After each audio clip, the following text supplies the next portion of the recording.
మళ్ళా కొత్త వాళ్ళు ఉంటారు గనక మళ్ళా రివైండ్ చేస్తాను.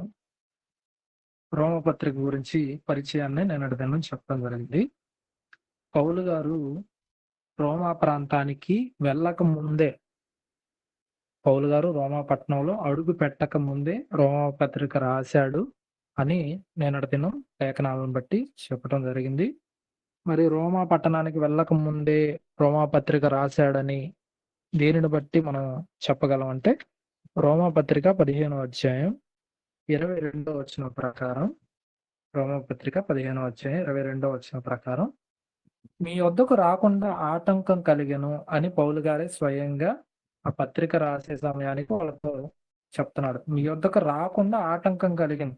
ఆయన రోమా వెళ్ళిన తర్వాత ఆ పత్రికను రాస్తే నేను మీ వద్దకు వచ్చాను కదా అని రాసేవాడు. మీ వద్దకు రాకుండా నాకు ఆటంకం కలిగింది అని రాయడు కదా.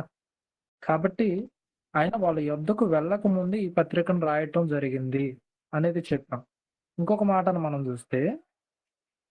మాటను అది రోమా పత్రిక 1వ అధ్యాయం 9వ వచనం 10వ వచనంలో నేను మీ వద్దకు రావాలని అనుకుంటున్నాను, చాలా ఆశపడుతున్నాను, మిమ్మల్ని చూడాలని ఆశపడుతున్నానని పౌలు గారు రోమాపత్రిక 1వ అధ్యాయం 9, 10 వచనాల్లో కూడా మాట్లాడతాడు. అదే 1వ అధ్యాయం 15వ వచనంలో కూడా రోమాలో ఉన్న మీకు సువార్త ప్రకటించుటకు సిద్ధంగా ఉన్నాను అంటాడు. రోమాలో వెళ్ళి ఆల్రెడీ సువార్త ప్రకటిస్తే సువార్త ప్రకటించుటకు సిద్ధంగా ఉన్నానని ఎందుకు అంటాడు? ఆల్రెడీ వెళ్ళి సువార్త చెప్పాను కదా మీకు అనేవాడు. కాబట్టి ఆయన ఇదివరకు గలతీ ప్రాంతాలు గాని, మాసిదోనియా ప్రాంతాలు గాని, ఆసియాలో ఉన్న ఎఫెసు ప్రాంతాలు గాని, ఈ సంఘాలన్నీ కూడా నేను తిరిగాను. అక్కడికి వెళ్ళాల్సిన అవసరం లేదు, నాతో పని లేదు గనక నేను స్పెయిన్ దేశానికి వెళ్ళాలనుకుంటున్నాను. అక్కడికి వెళ్ళేటప్పుడు మార్గం మధ్యలో మీ దగ్గరకు వచ్చి మీ సహవాసంతో నేను సంతృప్తి పొందాలనుకుంటున్నానని పౌలు గారు స్వయంగా రోమా పట్టణానికి పత్రిక రాసే సమయానికి వాళ్ళతో ఈ మాటలు చెప్తాడు గనక పౌలు గారు రోమాపట్నంలో అడుగు పెట్టక ముందే ఈ పత్రికను రాసి పంపించాడు అనేది మనం చెప్పుకోగలం. మరి లేఖనాలను బట్టి మాటలు చెప్పిన వాటికి మళ్ళా ఇది రిపీట్ చేసి చెప్పాను. ఇంకొక పాయింట్ ఏంటంటే రోమా ప్రాంతానికి వెళ్లకుండా ఆయన సంఘాన్ని ఎలా స్థాపించి ఉంటాడు. రోమా ప్రాంతానికి వెళ్ళలేదు అని చెప్పారు, బాగానే ఉంది.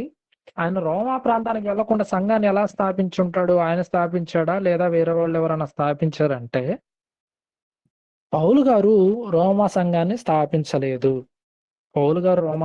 స్థాపించలేదు. కానీ ప్రారంభ శతాబ్దంలో ఒక అంతియోకయ సంఘం గాని, సమరయ సంఘం గాని, అలా కొంతమంది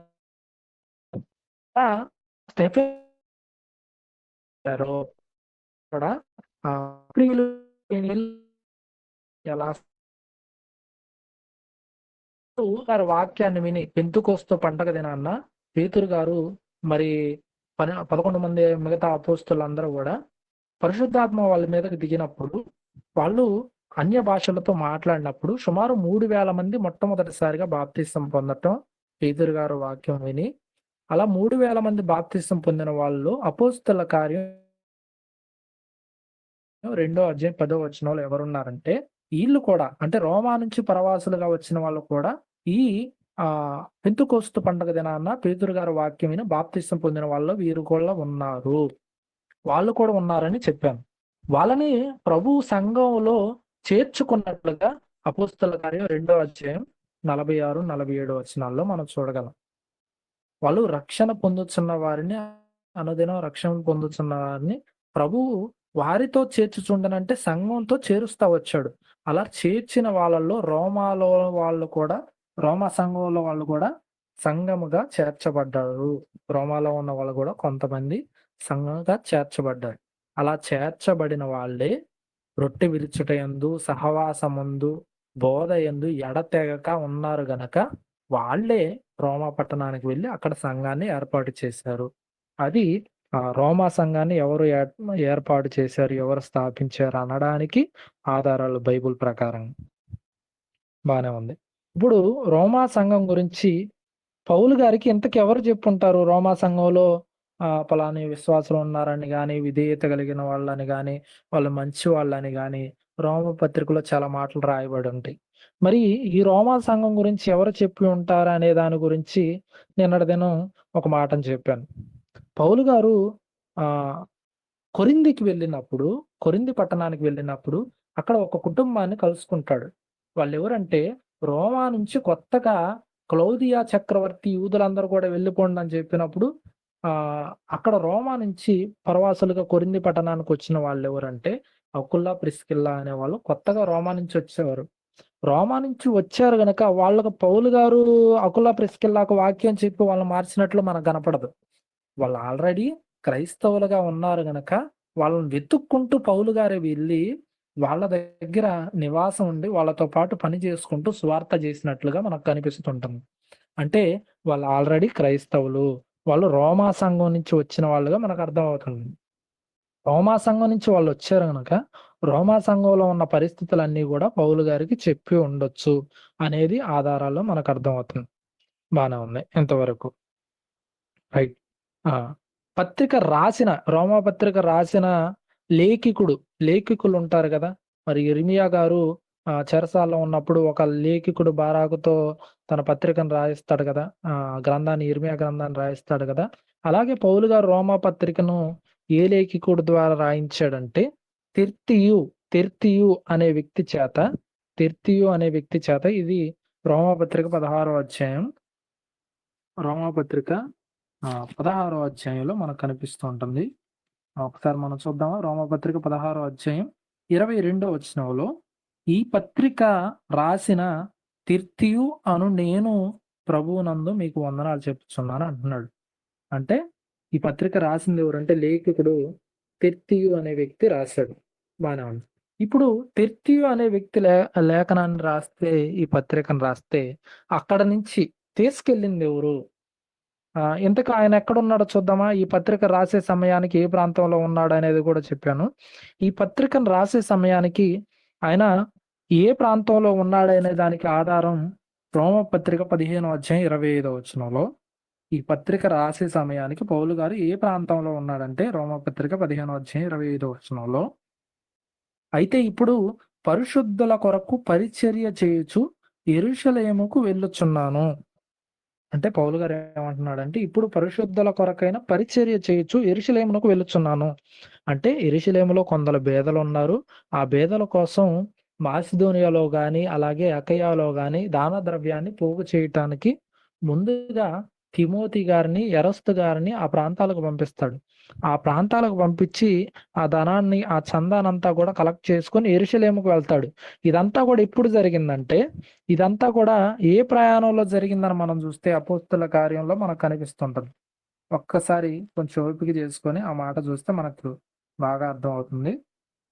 అపోస్తుల కార్యం 19వ అధ్యాయం 22వ వచనంలో తిమోతిని, ఎరస్తును పంపిస్తాడు. అపోస్తుల కార్యం 19వ అధ్యాయం 22వ వచనంలో తిమోతిని, ఎరస్తును వాళ్ళిద్దరిని కూడా మాసిదోనియా పంపిస్తాడు కదా! బానే ఉంది. ఇదంతా కూడా మూడో ప్రయాణంలో మాసిదోనియా వాళ్ళిద్దరిని పంపిస్తాడు. తర్వాత పౌలు గారు వెళ్లి 20వ అధ్యాయం 3వ వచనంలో 20వ అధ్యాయం 3వ వచనంలో పౌలు గారు గ్రీసులోకొచ్చి 3 నెలలు కొరింథీలో గడుపుతాడు. 3 నెలల పాటు కొరింథీలో గడుపుతాడు పౌలు గారు. అక్కడ ఉండి పౌలు గారు ఈ పత్రికను రాస్తున్నాడు. కొరింథీలో ఉండి పౌలు గారు 3 నెలల పాటు అక్కడున్నాడు కాబట్టి అక్కడ నుంచి కొరింథీ పట్టణం నుంచి పౌలు గారు ఈ పత్రికను రాస్తున్నాడు. కొరింథీలో నుంచే ఈ పత్రికను రాస్తున్నాడు అనేది ఎలా చెప్పగలరండి? కొరింథీ అకయ అంటే ఏథెన్స్ ఉంది కదా! లేదా కెంక్రేయ ఉంది కదా! మరి కొరింథీలోనే ఉన్నాడని మనం ఎలా చెప్పగలమంటే అదే రోమపత్రిక 16వ అధ్యాయంలో ఒక మాట ఇక్కడ రాయబడి ఉంటది. ఎరస్తు గురించి రోమపత్రిక 16వ అధ్యాయం 23వ వచనంలో 16:23లో ఇక్కడ యావత్ సంఘానికి ఆతిథ్యం ఇచ్చు గాయియు మీకు వందనాలు చెప్పుచున్నాడు. గాయి దగ్గర ఉన్నాడు ఈయన. గాయి వందనాలు చెప్పుచున్నాడు అంటున్నాడు. ఈ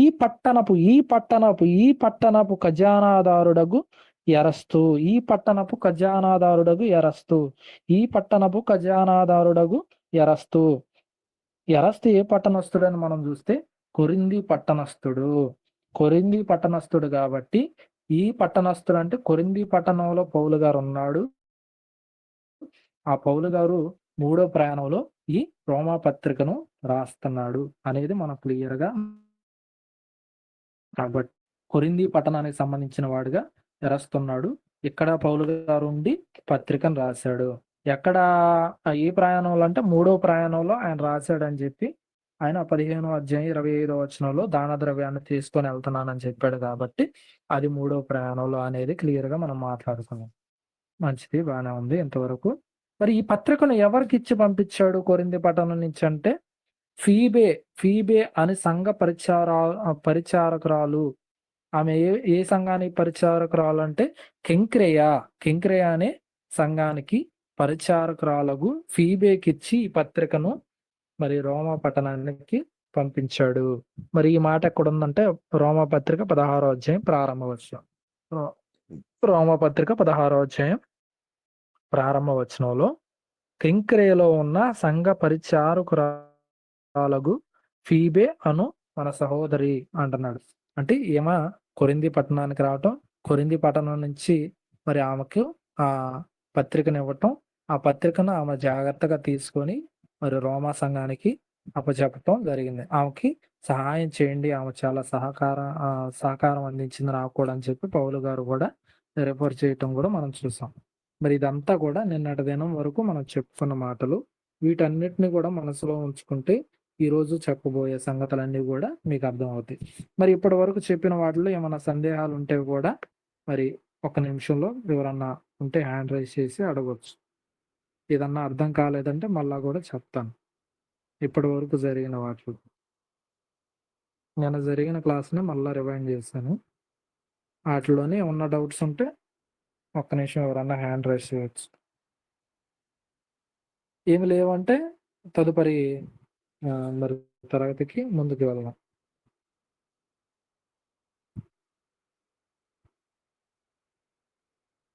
ఓకే, అటు చెప్పట్లా ఇటు చెప్పట్లా, ఏదైనా కాన్స్టెంట్ గా ఉన్నారే అంటే అర్థమయ్యి అర్థం కానట్టుందా?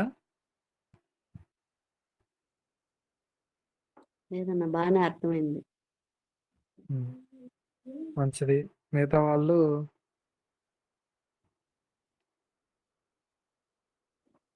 ఇప్పుడు చెప్పినంత వరకు చాలా చక్కగా అర్థవంతంగా చెప్పావు ప్రసాద్, బాగానే ఉంది. Thank you. మంచిది. మరి ఎవరికన్నా సందేహాలు ఉంటే మరి క్లాస్లో అడగటానికి కొంచెం మొహమాటం ఉన్న తర్వాత నన్ను సంప్రదించండి. మరి తదుపరి కొన్ని పరిచయ విషయాల గురించి ఈరోజు మాట్లాడుకుందాం. మనందరం రోమాపత్రిక ఏ కాలంలో రాయబడింది, సుమారు ఏ కాలంలో రోమాపత్రికను పౌలు గారు రాశాడంటే క్రీస్తు శకం 57-58 మధ్య కాలంలో రోమాపత్రిక రాశాడు. క్రీస్తు శకం 57-58 మధ్య కాలంలో పౌలు గారు ఈ రోమా పత్రికను రాశాడు. అది గుర్తుపెట్టుకోండి. ఇంకా పౌలు గారు ఏ సంఘానికి పత్రిక రాసినా, ఇది చాలా చాలా చాలా బాగా గుర్తుపెట్టుకోండి. పౌలు గారు ఏ సంఘానికి పత్రిక రాసినా కూడా ఆ సంఘానికి మాత్రమే అది వర్తించిద్ది అంటే మాత్రం అది పొరపాటే. ఉదాహరణకి ఇప్పుడు రోమా పత్రిక రాశాడు, అది రోమీలకు మాత్రమే అని మనం అనుకోకూడదు. కొరింథీలకు రాశాడు, అది కొరింథీలకు మాత్రం వర్తించిద్ది అని మనం అనుకోకూడదు. గలతీయులకు రాశాడు, ఒరే బాబు అది గలతీయులకి, అది మనకు కాదు, భారతీయులకు కాదు అనుకుంటే కూడా పొరపాటు. అది పౌలు గారు ఎవరికి పత్రిక రాసినా అది అందరికి వర్తించిద్ది అనే దాని గురించి బైబిల్లో మనం కొన్ని ఆధారాలు, కొన్ని రెఫరెన్సులు కూడా మనం చూసే ప్రయత్నం చేద్దాం. పౌలు గారు ఎవరికి పత్రిక రాసినా, ఈరోజు మన పేరు మీద ఏ పత్రిక లేదు కదా, కాబట్టి అది మనకు వర్తించదు కదా అని చాలా మంది డౌట్ కూడా రావచ్చు. ఇది రోమాపత్రిక రాశాడు కాబట్టి రోమీలు ఇంత దరిద్రులుగా ఉన్నారు, రోమాపత్రిక 1వ అధ్యాయం చదవంగానే మనకు కొన్ని విషయాలు చాలా దారుణంగా కనిపిస్తాయి. ఏంటి అంటే దేవుడు తుచ్చమైన అభిలాషలకు వారిని అప్పగించను, వారు స్త్రీలు సైతం స్వాభావిక ధర్మమును విడిచి స్వాభావిక విరుద్ధమైన ధర్మమును వాళ్ళు తిరిగిపోయారు. అంటే స్త్రీలతో స్త్రీలు పోతున్నారంటే, పురుషులతో పురుషులు పోతున్నారంటే, బాబు వీళ్ళు రోమీలు అందరూ కూడా ఇంత దరిద్రులు అని మనం అనుకుంటాం. కేవలం ఇది రోమీలకు మాత్రమే వర్తించేది కాదు, ఇది అందరికి వర్తించిద్ది. ఎలాంటి క్యారెక్టర్ ఉన్న వాళ్ళందరూ కూడా వాళ్ళని హెచ్చరించటకు పౌలు గారు రాసాడు అనడానికి మరి ఇది కేవలం రోమీలకు మాత్రమే కాదు, ఇలాంటి అందరిని కూడా హెచ్చరించడానికి పౌలు గారు రాశాడు ఈ మాటలు అనడానికి. బైబిల్లో కొన్ని రెఫరెన్సులు మనం చూద్దాం ఈ సమయంలో. ఎఫెసీ పత్రిక 3వ అధ్యాయం 3-4 వచనాల్లో, ఎఫెసీయులకు రాసిన పత్రిక 3వ అధ్యాయం 3-4 వచనాల్లో ఒకసారి మనం చూద్దాం. ఎఫెసీయులకు రాసిన పత్రిక 3వ అధ్యాయం 3-4 వచనాల్లో, ఎట్లనగా క్రీస్తు మర్మం దేవదర్శనము వలన నాకు పరచబడినదను సంగతిని గూర్చి మునుపు సంక్షేపముగా రాసితిని. అంటే క్రీస్తు మర్మం గురించి, అంటే క్రీస్తు దేవదర్శనంలో కనిపించాడు కదా. ఎక్కడ కనిపించాడు దేవదర్శనంలో? ఆయన సిరియా దమస్కు ప్రాంతంలో, ఆయన దమస్కులో ఉన్న వాళ్ళందరూ కూడా నేను చంపేస్తానని చెప్పి, అందరూ కూడా చెరసాల్లో వేస్తానని చెప్పి వెళ్తున్నప్పుడు కదా ఆయనకు దర్శనంలో కనిపించింది క్రీస్తు. అప్పుడు దర్శనంలో కనిపించినప్పుడు ఆయన కళ్ళు పోతాయి కదా. అలా కళ్ళు పోయినప్పుడు ఆయన తర్వాత తార్సుకు వెళ్ళిపోతాడు కదా. ఆడ పౌలు గారికి దర్శనాలు వచ్చినాయి కదా. అలా వచ్చినప్పుడు ఆ దర్శనంలో క్రీస్తు కొన్ని విషయాలు బయలుపరిచాడు కదా. వాటన్నిటిని కూడా నేను రాశాను అంటున్నాడు. ఎఫెసీయులకు రాస్తుంది, ఇది మొదటి పత్రిక. ఎఫెసీయులకు రాస్తుంది, వాళ్ళకు ముందు ఇప్పుడే రాస్తుంది. కానీ ఇక్కడ ఏమంటున్నాడంటే, మునుపు సంక్షేపముగా నేను రాశాను, మీరు దానిని చదివిన ఎడల దాన్ని గూర్చి, క్రీస్తు మర్మమును గూర్చి దాన్ని చదువుకుంటే మీకు అర్థం అవుతుందని చెప్పి ఇక్కడ అంటున్నాడు. అంటే ఇక్కడ క్లియర్గా నేను మీకు వివరణ చెప్తాను. మీరు క్రీస్తు మర్మం తెలుసుకోవాలనుకుంటే వాటి గురించి నేను రాశాను. ఇది కొరింథీయులకు రాశాను కదా, అందులో క్రీస్తు మర్మం ఉంది. గలతీయులకు రాశాను కదా, అందులో ఉంది. అలాగే ఎఫెసీయులకు రాశాను కదా, రోమా వాళ్ళకి రాశాను కదా, దెసలోనికల వాళ్ళకి రాశాను కదా. ఇలా పౌలు గారు సుమారు 14 పత్రికలు రాశాడు కదా. వీటన్నిటిని మీరు చదువుకుంటే అప్పుడు తెలిసిద్ది మీకు. మళ్ళా ప్రతి వాళ్ళకు కూడా మళ్ళీ రాయమంటే నేనే ఆడ రాసేది అన్నట్లుగా క్లియర్గా మనం ఈ మాటను చదివితే, మీరు దానిని చదివిన ఎడల, అంటే పౌలు గారు 14 పత్రికలు వరకు రాశాడు కదా, వాటిని అన్నిటినీ చదివి తెలుసుకోవాలి. కానీ మరలా సపరేట్ గా నీకు చెబుతానంటే కుదరదు. ఇంకోటి ఏంటంటే, చాలా మందికి ఏంటంటే ఎంత చిన్న చూపు అంటే వాక్యం అంటే, ఫలాని బోధకుడే మాకు చెబితే వింటాము, ఫలాని వాళ్ళు మా దగ్గరకు వచ్చి చెబితేనే మేము వింటాం. ఇప్పుడు నేను ఒంగోలులోనో ఉన్నాను అనుకోండి, ఎవరినో ఉద్దేశించి అవ్వటం ఎందుకని నా గురించి నేను ఉద్దేశించి చెబుతున్నాను. నేను ఒంగోలులో ఉన్నాను, ఇప్పుడు గుంటూరులో వచ్చి ఫలానా దైవ సేవకులు వచ్చి అక్కడికి వెళ్ళి వాక్యం చెబితే, ఓ వాళ్ళ సంఘంలో చెప్పింది నేనెందుకు వినాలా, నా దగ్గరకు వచ్చి చెబితే నేనంటాను అనేవాళ్ళు కొంతమంది మనస్తత్వాలు ఉంటాయి. కానీ బైబుల్లో కొంతమంది భక్తుల గురించి రాయబడిన గొప్ప గొప్ప విషయాలు మనం చదువుకుంటే, పేతురు గారు ఉన్నారండి. పేతురు గారు ఎంత విధేయుడు, ఎంత భక్తిపరుడు, ఎంత విశ్వాసి అంటే, పౌలు గారు ఆయన కంటే చిన్నవాడే, అనుభవంలో చిన్నవాడే, ఆయన తర్వాత వచ్చినవాడే. కానీ సంఘానికి స్తంభానుగా ఉన్న వాళ్ళని, కేఫాని పౌలు గారు ఒప్పుకున్నాడు స్వయంగా పేతురు గారి గురించి. ఈ పేతురు గారు మాత్రం పౌలు గారు రాసిన పత్రికలన్నీ కూడా చదువుకుంటా ఉన్నాడు. పేతురు గారంత స్తంభం లాంటి ఆయనే, సంఘాన్ని స్థాపించిన ఆయనే పౌలు గారి పత్రికలు చదువుకుంటున్నాడు. మరి నిజంగా ఆయన చదివాడా అంటే చదివాడు. ఆయనే స్వయంగా ఆయన ఇచ్చిన స్టేట్మెంట్ మనం చూస్తే, 2 పేతురు పత్రిక 3వ అధ్యాయం 16వ వచనంలో, 2 పేతురు పత్రిక 3వ అధ్యాయం 16వ వచనంలో ఇక్కడ పేతురు గారు ఏమంటున్నాడంటే, స్వయంగా పేతురు గారు ఏమంటున్నాడంటే, ఆయన పత్రికలు ఎవరి పత్రికలు అంటే పౌలు గారు రాసిన పత్రికల గురించి పేతురు గారు స్వయంగా 2 పేతురు పత్రిక 3వ అధ్యాయం 6వ వచనంలో, క్షమించండి, 2 పేతురు పత్రిక 3:16, 2 పేతురు పత్రిక 3వ అధ్యాయం 16వ వచనంలో, వీటిని గురించి తన పత్రికలన్నిటిలోనూ బోధించుచున్నాడు. పౌలు గారి గురించి అంటున్నాడు. వీటిని గురించి తన పత్రికలన్నిటిలోనూ, తన పత్రిక అన్నాడా, పత్రికలన్నిటిలోనూ అన్నాడా? పౌలు గారిది ఒక పత్రిక అన్నాడా, పత్రికలన్నిటిలోనూ అన్నాడా? పత్రికలన్నిటిలో పత్రికలన్నిటిలోనూ, అన్నిటిలోనూ అంటే అన్నిటిని కూడా పేతురు గారు చదువుతున్నాడు, పౌలు గారు రాసినవి. అయితే వాటిలో కొన్ని సంగతులు గ్రహించుటకు కష్టమైనవి అంటే ఈయన చదివాడా చదవలేదనా? గ్రహించుటకు కష్టమైనవి అంటే ఈయన చదివాడనా చదవలేదనా? చదివాడనే కదా. వాటిని విద్యావిహీనులు, అస్థిరులైన వాళ్ళు తక్కిన లేఖనాల్లాగా కొన్నిటిని వీటిని కూడా అపార్థం చేసుకుంటారని పేతురు గారు చెబుతున్నారు.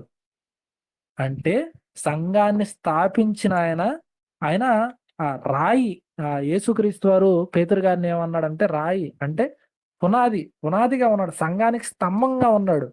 అలాంటి ఆయనే పౌలు గారి పత్రికలు రాస్తున్నాడు. వాక్యం అండి, దేవుని మాటలు. ఇది కొంతమందిలో ఉండే అభిప్రాయం ఉంది, అబ్బాయి వాడు చెబితే నేనేదేంది, వాడు నాకంటే చిన్నవాడు, వాడి చెబితే నేనేదేంది, నాకంటే అనుభవంలో తక్కువ వాడు అని చాలా మంది అపార్థం చేసుకుంటారు. చెప్పేది మనిషే గాని చెప్పేది మాత్రం ఎవరి మాటలు అంటే దేవుని మాటలు చెబుతున్నాడు. చెబుతున్న మనిషే గాని ఆ మాటలు ఎవరి అంటే దేవుని మాటలు. అందుకే యేసుక్రీస్తు వారు కూడా స్వయంగా యేసుక్రీస్తు వారు ఇచ్చిన స్టేట్మెంట్ ఏంటంటే, మత్తయి సువార్త 23వ అధ్యాయంలో శాస్త్రుల పరిచయులను ఉద్దేశించి, శాస్త్రుల పరిచయులు అనగానే వాళ్ళందరూ ప్రతి విషయంలో యేసుక్రీస్తు వారిని తప్పుపడతా ఉండేవాళ్ళే కదా. అలాంటి వాళ్ళ గురించి స్వయంగా యేసుక్రీస్తు వారు ఏమంటున్నాడంటే, మత్తయి సువార్త 23వ అధ్యాయం 2-3 వచనాలు మీరు తర్వాత చదువుకోండి. స్వయంగా యేసుక్రీస్తు వారు ఏమంటున్నాడంటే, శాస్త్రుల పరిచయాలు అనగానే ఆయన అంత అడ్డుకుంటున్నారు కదా, అంతగా ఇబ్బంది పెడుతున్నారు కదా, వాక్యం విషయంలో చాలా ప్రశ్నలు వేస్తున్నారు కదా, ఆయన్ని ఎంత ఇబ్బంది పెడుతున్నా ఆయన ఒక్కటే మాట అన్నాడు, ఇదిగో శాస్త్రుల పరిచయాలు వాళ్ళు మోషే పీఠం మీద ఉండేవాళ్ళు కదా, కాబట్టి వాళ్ళు చెప్పే ప్రతి మాటను కూడా మీరు వినండి, అనుసరించండి. మరి వాక్యంలో ఉన్నది కదా వాళ్ళు చెబుతుంది, వాక్యంలో లేని చెబితే అనుకోవచ్చు, కానీ వాళ్ళ క్రియల ప్రకారం మీరు చేయమాకండి. వాళ్ళ క్రియలు మంచివి కాదు, కానీ వాక్యం దేవుడు మాటలు కదా అయ్యి, మరి అవి వినటానికి మీకేమి అని స్వయంగా యేసుక్రీస్తు వారే చెబుతున్నారు. అంటే యేసుక్రీస్తు వారు, వాక్యమైన యేసుక్రీస్తు వారే ఆ మాటలు వినండి అని చెబుతున్నాడు. సంఘానికి స్తంభంగా ఉన్న పేతురు గారే ఇదిగో పౌలు గారి పత్రికలన్నీ కూడా చదువుకున్నాడు. కానీ మనం మాత్రం ఎవరి వాక్యాలు వినము, ఎవరి మాటలు మనం వినము, మనకంటే గొప్పోడు ఎవడు లేడు అని మన భావన, మన ఫీలింగ్ అది. కాబట్టి ప్రియులారా, ఈ మాటలు మీకు ఎందుకు చెబుతున్నానంటే, వాక్యానికి మనకు ప్రయారిటీ ఇవ్వాలి, వాక్యానికి మనం విలువ ఇవ్వాలి. ప్రతి వాళ్ళు చెప్పే దాంట్లో ఏదో ఒక దేవుడు మనకిచ్చే సందేశం ఉంటది కనుక మరి వాటిని జాగ్రత్తగా మనం వినటంలో తప్పులేదు.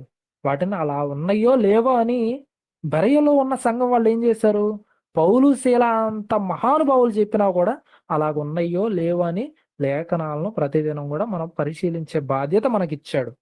అలా ఉన్నాయో లేవో అని చూసుకోవాల్సిన బాధ్యత మనది.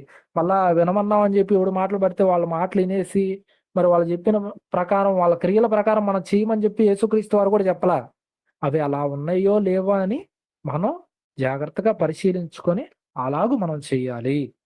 ఓకేనా? ఇది మరి పౌలు గారు ఏ సంఘానికి పత్రిక రాసినా కూడా అది కేవలం ఆ సంఘానికి అనుకుంటే మాత్రం పొరపాటు. ఇది అందరికి వర్తించింది కనుకనే పేతురు గారు కూడా వీటిని చదువుకున్నాడు అనేది ఇప్పటి వరకు మనం మాట్లాడుకున్నాం.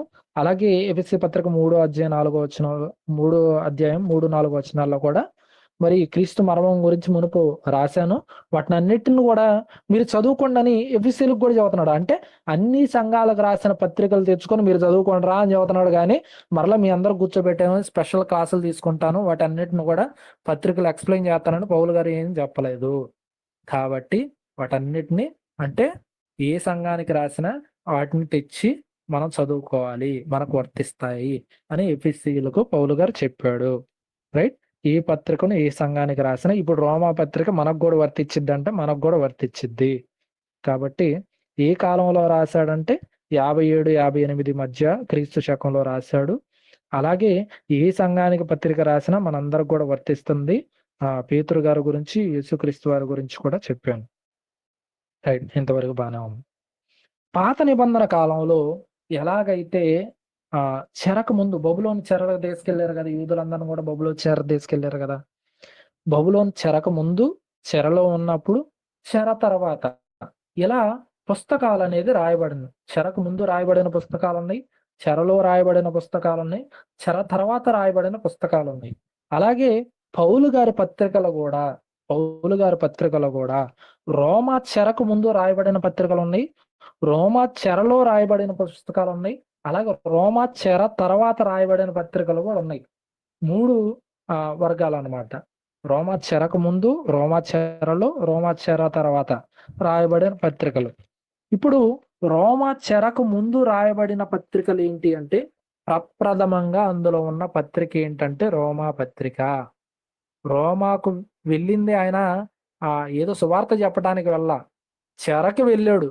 యూదులు మూడో ప్రయాణం అనంతరం యెరూషలేము వెళ్తే యెరూషలేములో దేవాలయాన్ని అపవిత్రం చేశాడని చెప్పి అప్పుడు కదా వాళ్ళ పౌలు గారిని బంధించి యెరూషలేములో అక్కడి నుంచి రోమా చెరకు తీసుకెళ్తాడు కదా, అది చెర. ఈ చెరకు ముందే పౌలు గారు రోమీయులకు పత్రిక రాశాడు. అంటే రోమాకు వెళ్ళక ముందే పత్రిక రాశాడని నిన్నటి దినం చెప్పాను, ఇందాక స్టార్టింగ్ లో కూడా చెప్పాను కదా రిమైండ్ చేసి. చెరకు ముందు రాసిన పత్రికలు ఏంటి అంటే ప్రప్రథమంగా రోమా పత్రిక, కొరింథీలు రాసిన మొదటి పత్రిక, రెండవ పత్రిక, అలాగే దెస్సలోనికలు రాసిన 1-2 పత్రికలు, అలాగే గలతీ పత్రిక. టోటల్ గా 6 పత్రికలు చెరకు ముందు రాశాడు. పౌలు గారి చెరకు ముందు 6 పత్రికలు రాశాడు. చెరలో ఉన్నప్పుడు రాసినవి ఏంటి? పౌలు గారు రోమా చెరలో ఉన్నప్పుడు రాసినవి ఏంటి అంటే ఎఫెసీయులు రాసిన పత్రిక, ఫిలిప్పీలు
పత్రిక, రెండవ పత్రిక, అలాగే తీతు పత్రిక, అలాగే ఫిలోమోను పత్రిక. ఇవి 4 కూడా వ్యక్తుల పేర్ల మీద రాశాడు, వ్యక్తులను ఉద్దేశించి రాశాడు.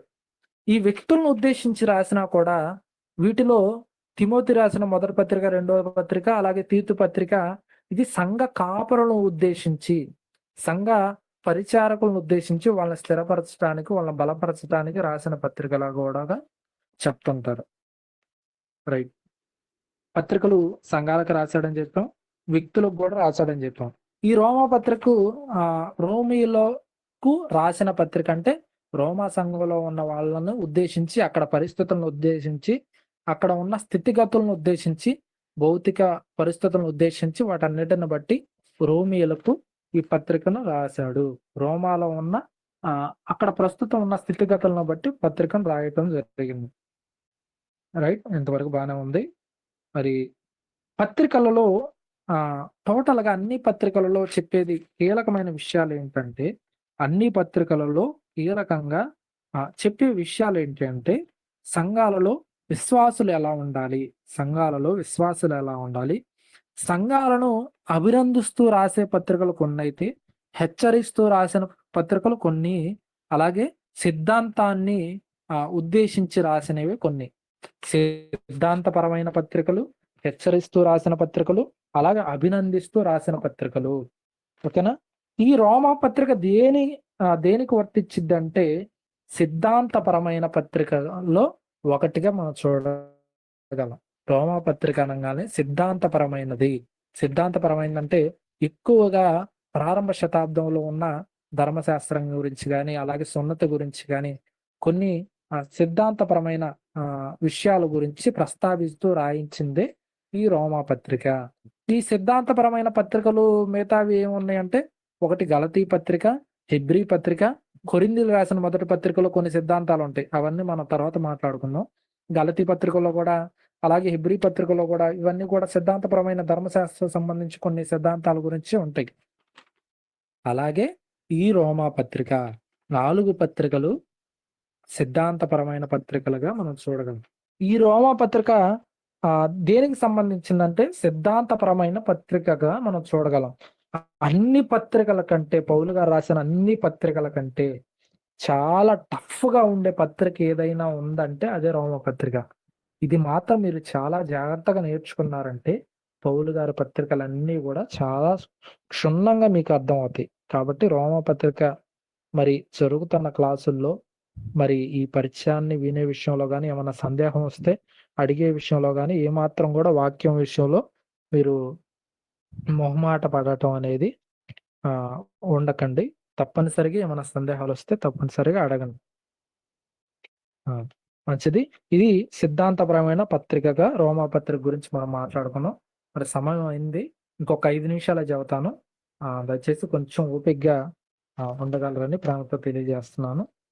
రోమా సంఘంలో ఉన్న పరిస్థితులు నిజంగా పౌలు గారు ప్రతి పత్రిక రాసే ముందు ఆయన వేటి గురించి ఆలోచిస్తాడంటే ఆ సంఘంలో ఉండే పరిస్థితులు ఏంటి, ఆ పట్టణ పరిస్థితులు ఏంటి, అక్కడ ఆ సంఘానికి పత్రిక రాస్తున్నాడంటే అక్కడ స్థితిగతులు ఏంటి, అక్కడ ఉన్న ప్రజెంట్ ఉన్న పరిస్థితులను బట్టి పౌలు గారు పత్రిక రాస్తున్నట్లుగా ప్రతి పత్రిక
వాళ్ళు అప్పుడే క్రైస్తవులుగా మారారు. వాళ్ళు క్రైస్తవులుగా మారినా కూడా కొంతమంది ఈ బుద్ధి పోదు. ఏ బుద్ధి అంటే చాలా మంది కులాలని చెప్పుకుంటారు. ఇప్పుడు కూడా మా క్యాస్ట్ పలానా క్యాస్ట్ లో నేను ఉన్నానని చెప్పుకుంటారు. యూదుడని లేదు, గ్రీసు దేశస్థుడని లేదు, స్త్రీ పురుషుడు అనే భేదం ఏమీ లేదు అని చెప్పి గలతీ పత్రిక 3:27 చెప్పాడు. ఒక్కసారి నువ్వు క్రైస్తవంలోకి వచ్చావంటే ఒరా బాబు నీకు కులం లేదురా, నీకు మతం లేదు, నీకు వర్గం లేదు, నీకు ప్రాంతం లేదు, స్త్రీ పురుషుడు అనే భేదం కూడా లేదు, నువ్వందరం కూడా క్రైస్తవులం, క్రీస్తుని ధరించుకున్న వాళ్ళం అని క్రీస్తు చెబితే చాలా మందికి ఆ ఉన్న బుద్ధి ఏంటంటే ఎప్పుడు కూడా కులం చెప్పుకుంటున్నారు. అలాగే అప్పుడున్న బుద్ధి ఏంటంటే ఇదిగో నేను పరిసయ్యుణ్ణి, నేను యూదుణ్ణి, నేను ధర్మశాస్త్రం కలిగిన వాడిని, నేను సున్నతి కలిగిన వాడిని, కాబట్టి నేను గొప్పవాడిని అని చెప్పుకునే ఒక బుద్ధి ఉంది. కాబట్టి వాళ్ళు వచ్చారు, యూదుల్లో నుంచి పరిసయ్యులు కొంతమంది వచ్చి ఒరే బాబు మీరు బాప్తిస్తం తీసుకున్నారు, క్రైస్తవులు అయితే అయ్యారు, కానీ మోషే చట్టాన్ని మాత్రం మీరు అతిక్రమించకూడదు, బాప్తిస్తం తీసుకున్నా క్రీస్తుని నమ్ముకున్నా మీరు తప్పనిసరిగా సున్నతి పొందాలి, బాప్తిస్తం తీసుకున్నా క్రీస్తుని నమ్ముకున్నా తప్పనిసరిగా సున్నతి పొందాలి, సున్నతి పొందితేనే రక్షణ, లేకపోతే మీకు రక్షణ లేదు, మీరు అందరు కూడా కట్టుకొని అందరూ కూడా నరకానికి పోతారని చెప్పి ఒక బోధన అయితే చేశారు. అక్కడ ఉన్న వాళ్ళు భయపడిపోయారు. ఒరే బాబు మన అనుజనులో నుంచి అందరం కూడా క్రైస్తవులకు వచ్చాము, ఇప్పుడు వీళ్ళు వచ్చేసి మళ్ళా సున్నత అంటున్నారు, మరి పౌలు గారేమో సున్నత లేకపోయినా రక్షణ అంటున్నాడు, మరి ఎట్టా ఈ సమస్యకు పరిష్కారం అని చెప్పి వాళ్ళ మధ్య తీవ్రమైన వాదన జరిగితే ఆ వాదంలో తీర్చుకోవటానికి మరి పౌలు గారు మాట వింటలేదు. మరి బాబు నువ్వెవడివి, నువ్వు కొత్తగా వచ్చావు, మాకు ముందు ఉన్నాడు పేతురు గారు అని వాళ్ళు చెప్పటాన్ని బట్టి పేతురు గారు పండి అపోస్తలు ఉన్నారు కదా వాళ్ళని అడుగుదామని చెప్పి మరి పౌలు గారు బర్నబా గారు అపోస్తలు యొద్దకు వెళ్ళిపోయారు యెరూషలేంకి. యెరూషలేంకి వెళ్ళినప్పుడు అక్కడ జరిగింది ఏంటంటే పేతురు గారు నిలవబడి నేను మొట్టమొదటగా అన్ని జనుల్లో రక్షణ పొందటానికి నా వల్లనే కదా కొర్నేలి ఇంట, ఇది కూడా అపోస్తల కార్యం 10వ అధ్యాయంలో ఉంటది, కొర్నేలి ఇంట వాళ్ళే కదా అన్ని జనులు కదా వాళ్ళందరూ కూడా రక్షణ పొందారు కదా, వాళ్ళు ఏ బాప్తిస్తం తీసుకోలేదు, కాబట్టి బాప్తిస్తం తీసుకోలేదని మీరు నీళ్ళకి ఆటంకం చేయటం అది తగదని చెప్పి వాళ్ళకి బాప్తిస్తం ఇచ్చింది నేనే కదా అని చెప్పి పేతురు గారు చెప్పారు. అవునయ్యా నువ్వేనన్నారు. మంచిదే. వాళ్ళు అన్ని జనులు కదా, సున్నతి పొందలేదు కదా, మరి పరిశుద్ధాత్మ వాళ్ళ మీదకి ఎట్ట దిగింది అని పేతురు గారు ఒక ప్రశ్న వేశాడు వాళ్ళకి. వాళ్ళ అన్ని జనులు కదా, వాళ్ళు సున్నతి తీసుకోలేదు కదా. సున్నతి తీసుకోని వాళ్ళకు కూడా ఏ భేదం చూపించకుండా దేవుడే పరిశుద్ధాత్మను వాళ్ళ మీదకు వాలితే, పరిశుద్ధాత్మ వాళ్ళ మీద వాలితే, మరి మీరు ఎలా చెబుతున్నారు సున్నతి తీసుకుంటేనే రక్షణ అని పేతురు గారు అడగటంతో వాళ్ళందరూ సైలెంట్ అయిపోయారు. అంటే సున్నతి తీసుకోకపోయినా ప్రభు అయిన యేసు కృపచేత వల్లనే కదా, మనమేమో మంచోళ్ళమా? ధర్మశాస్త్రం ఉన్నంత మాత్రాన మనం ఏం పాపం చేయట్లేదా? పాపం చేస్తున్నాం కదా. మరి అనుజనులు కూడా అలాగే కదా. అనుజనులకైనా ఇటు యూదులకైనా అందరూ కూడా కేవలం ఉచితంగా దేవుడు అనుగ్రహించిన కృప ఇది. దేవుడు ఉచితంగా అనుగ్రహించిన కృప. కేవలం ఇది దేవుడు కృపే గాని మన క్రియలు కాదు. మనం ఏదో గొప్పోళ్ళం కాబట్టి మనం క్షమించాడని కాదు. అలాగే ఆ కృప వలనే, ఆ విశ్వాసం వలనే మరి వీళ్ళు కూడా అన్యజనులు కూడా రక్షణ పొందుతారు కదా. మరి సున్నతి తీసుకుంటే ఏంది, సున్నతి తీసుకోపోతే ఏంది? కాబట్టి మనమైనను మన పితరులైనను మోయలేని కాడిని వాళ్ళ మీద ఏమాకండి అని చెప్పి పేతురు గారు క్లారిటీ ఇస్తాడు. కాబట్టి అన్ని జనులు దేన్నయ్యా విసర్జించాల్సిందంటే, గొంతు పిసికిన దాన్ని, రక్తాన్ని, అలాగే విగ్రహ సంబంధమైన కొన్ని అపవిత్రతలను వీటిని విసర్జిస్తే చాలని చెప్పి యాకోబు గారు లేచి వాటిని పత్రికను రాయించి సంఘాలన్నిటికీ పంపిస్తాడు. సంఘాలన్నిటికీ పంపించినా కూడా వీటి మీద కొన్ని భేదాభిప్రాయాలు అనేవి సంఘాలలో ఉన్నాయి. వీటిని ఉద్దేశించే సిద్ధాంతపరమైన పత్రికగా మనం మాట్లాడుకున్నాం. వీటికి సంబంధించి ఇంకా ఎక్కువ చెబితే మనం అందరూ కూడా గ్రహించడానికి కొంచెం కష్టంగా ఉంటుంది కనుక ఇంతటితో నేను ఆపేస్తున్నాను. వీటిని మరలా మీరు అర్థం చేసుకోవాలంటే అపోస్తల కార్యం 15వ అధ్యాయం అంతా కూడా మీరు చదువుకుంటే చాలా జాగ్రత్తగా మీరు ప్రతి పాయింట్ కూడా చదువుకుంటే మీకు క్షుణ్ణంగా అర్థమవుతుంది. దీని గురించి ఇదివరకు నేను క్లాసుల్లో చాలా సార్లు చెప్పి ఉన్నాను గనక కొత్త వాళ్ళు కొంతమంది ఉన్నారు గనక మరలా నేను దాన్ని రివైండ్ చేస్తాను. చాలా జాగ్రత్తగా అపోస్తల కార్యం మరలా చదువుకొని రోమాపత్రిక ఉంటే మీ అందరికి బాగా అర్థమవుతుంది. రోమాపత్రిక సంబంధించిన లింక్స్ కూడా నేను గ్రూప్లో ఈ నైట్ పంపిస్తాను. వినని వాళ్ళు ఎవరన్నా ఉంటే ఒకసారి మరలా విని ఈ క్లాసులు ఉంటే చాలా క్షుణ్ణంగా అర్థమవుతుందని నా అభిప్రాయం. మరి ఇప్పటి వరకు చెప్పుకున్న విషయాలు మరలా ఒక 5 నిమిషాలు రివైండ్ చేసి నేను తరగతిని ముగిస్తాను. ఏ విషయాలు చెప్పానంటే, ఏ కాలంలో పత్రిక రాయబడిందంటే క్రీస్తు శకం 57-58 మధ్యలో అన్నాను. అలాగే రోమా పత్రిక రాసినంత మాత్రాన రోమీలకు మాత్రమే అనుకోకూడదు, అన్ని సంఘాలకి ఇది వర్తించిద్ది అని చెప్పి ఎఫెసీ పత్రిక 3వ అధ్యాయం 3-4 వచనాలను బట్టి నేను చెప్పాను. అలాగే పేతురు గారు స్వయంగా పేతురు గారే పౌలు గారు రాసిన పత్రికలన్నీ కూడా చదువుకున్నాడు అనేది కూడా చెప్పాను. అంటే పత్రికలు అందరిని ఉద్దేశించే పౌలు గారు రాస్తున్నాడు. అందుకే అందరు పత్రికలు తెచ్చుకొని చదువుకోండి అని చెప్పి ఎఫెసీలో కూడా పౌలు గారు చెప్పాడు. అలాగే పత్రికలు ఎలా వర్గీకరించారంటే, రోమా చెరకు ముందు, చెరలో ఉన్నప్పుడు, చెర తర్వాత. చెరకు ముందు ఏ పత్రికలు రాశాడంటే రోమా పత్రిక, కొరింథీయులకు రాసిన మొదటి 2 పత్రికలు, అలాగే దెస్సలోనికలు రాసిన 2 పత్రికలు, గలతీ పత్రిక, ఇవి 6 పత్రికలు. చెరలో ఉన్నప్పుడు ఎఫెసీ, ఫిలిప్పి, కొలస్సీ, ఫిలమోన్. చెర తర్వాత తిమోతి రాసిన 2 పత్రికలు, అలాగే తీతు పత్రిక, హెబ్రీయులకు రాసిన పత్రిక. ఇవన్నీ కూడా ఎన్ని పత్రికలు అంటే 14 పత్రికలు. సంఘాలకు రాశాడు, వ్యక్తులకు రాశాడు. అలాగే వ్యక్తులను ఉద్దేశించి రాసినవి ఏంటంటే తిమోతి రాసిన 2 పత్రికలు, తీతు పత్రిక, ఫిలోమోను పత్రిక. అలాగే తిమోతి రాసిన 2 పత్రికలు, తీతు పత్రిక వచ్చి సంఘ కాపురులకు కూడా ఉద్దేశించి రాస్తాడు. అలాగే సిద్ధాంతపరమైన పత్రికలు ఉన్నాయని చెప్పాం. అవి గలతీ పత్రిక, ఎబ్రీ పత్రిక, కొరింథీ పత్రిక, రోమా పత్రిక. అయితే ఈ రోమా పత్రిక దేనికి సంబంధించిందంటే సిద్ధాంతపరమైన పత్రికగా మనం చూడగలం. అయితే పౌలు గారు ఆ పత్రికను ఎలాంటి పరిస్థితులను ఉద్దేశించి రాస్తాడంటే, ఆ పట్టణ పరిస్థితులు ఎలా ఉన్నాయి, ప్రాంత పరిస్థితులు ఎలా ఉన్నాయి, సంఘంలో ఉన్న వాళ్ళ స్థితిగతులు ఎలా ఉన్నాయి, వాళ్ళ పరిస్థితులు ఎలా ఉన్నాయి, అన్ని కూడా మనసులో పెట్టుకొని ఆయన పత్రిక రాస్తాడనే దాని గురించి చెప్పాను. చివరిగా అపోస్తల కార్యం 15వ అధ్యాయంలో సున్నతి సంబంధమైన వివాదం గురించి, జరిగిన పరిస్థితులను గురించి ఉద్దేశించి సిద్ధాంతపరమైన పరిస్థితులు కొన్ని ఎలా ఎదుర్కొన్నారో మునుపు అనే వాటిని గురించి, సున్నతి విషయంలో చాలా పెద్ద అలజడే జరిగింది. వాటిని పౌలు గారు అలాగే బర్నబా గారు యెరూషలేములో ఉన్న అపోస్తలుల యొద్దకు తీసుకెళ్లారు. అక్కడ పరిష్కారం జరిగింది.